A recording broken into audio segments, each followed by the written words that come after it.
Praise the Lord. இன்னைக்கு இயேசுப்பா நமக்கு தந்திருக்கிற வார்த்தை எரேமியா 4வது அதிகாரம் 1வது வசனம். இஸ்ரவேலே, நீ திரும்புவதற்கு மனதாய் இருந்தால் என்னிடத்தில் திரும்பி என்று கர்த்தர் சொல்கிறார். நீ உன் அருவருப்புகளை என் பார்வையிலிருந்து அகற்றிவிட்டால் இனி நீ அலைந்து திரிவதில்லை.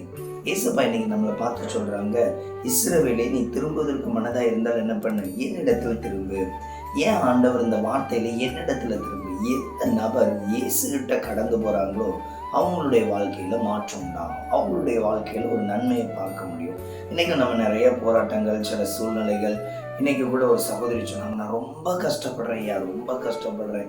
என்ன பிரச்சனை? நான் நிறையவே நாள் ஏமாற்றப்படுகிறேன், அன்புக்கு ஏங்குறேன், ஒருத்தர் கூட உண்மையா இல்லை, சிலர் கூட என் இருதயத்தை காயப்படுத்துகிற மாதிரியே பேசுகிறாங்க. இன்னைக்கு நம்ம வாழ்க்கையில காயப்படுத்துகிறவர்களுக்கும் குற்றம் சாட்டுகிறவர்களுக்கும் நம்மளை குறை சொல்றவர்களுக்கும் அநேகர் வருவாங்க, அநேகர் வந்து கொண்டே இருப்பாங்க. ஆனால் நம்ம வாழ்க்கையில் இயேசு எப்படி இருப்பார் தெரியுமா? நம்மளை தேற்றவும், நம்மளை ஆற்றவும், நமக்கு சமாதானத்தை கொடுக்கவும் இயேசு எப்போதும் ஆயத்தமாக இருப்பார்.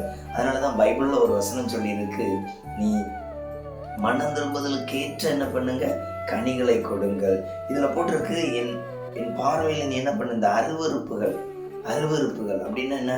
தேவனுடைய வசனத்திற்கு பிரியமில்லாத என்னென்ன காரியம் இருக்கோ அதெல்லாம் எடுத்து அப்புறப்படுத்துங்க. நிச்சயமா இயேசுப்பா சொல்றாரு, அலைந்து திரிவதில்லை. கண்ணீர், வேதனை, துக்கம் எல்லாத்துல இருந்து இயேசுப்பா உங்களுக்கு என்ன பண்ணுவாங்க, மாற்றம் தருவாங்க.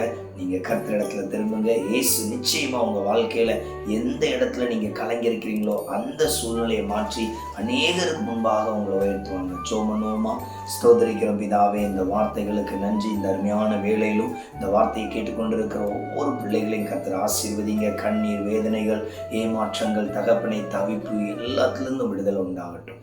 இயேசுவின் நாமத்தில் பிதாவே.